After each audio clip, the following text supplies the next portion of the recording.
120। प्रश्न संख्या 120 में क्या कह रहा है, 6 लड़के हैं, ठीक है, और 3 सीटें हैं, 1 2 3 सीटें हैं, हाँ, और लड़के 6 हैं, मान लीजिए A B C D E F, 6 लड़के हैं। अब यहाँ पे या तो ये बैठ सकता है, या ये या ये या ये या ये या ये, छह, पहले सीट पे 6 तरीके से बैठ सकते हैं।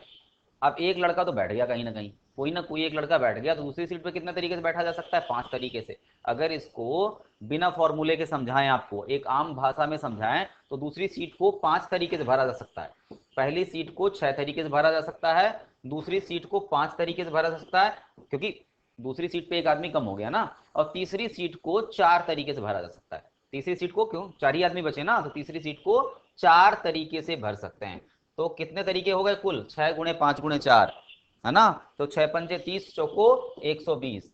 ये तो हो गया आम आदमी वाला तरीका। और इसके अलावा एक सीधा सीधा तरीका होता है कि 6 लड़के अगर हैं और 3 तरीके से बैठने हैं, तो फैक्टोरियल 6 बटे फैक्टोरियल 3, जिन लोगों ने फैक्टोरियल पढ़ा है वो आराम से ऐसे कर सकते हैं। और फैक्टोरियल 6 का मतलब क्या होता है, 6 गुणे 5 गुणे 3 का फैक्टोरियल, और बटे में 3 का फैक्टोरियल, सॉरी 4 गुणे, 4 का गुणा बच गया ना, बटे 3 का फैक्टोरियल, 3 का फैक्टोरियल, 3 का फैक्टोरियल कट गया 120।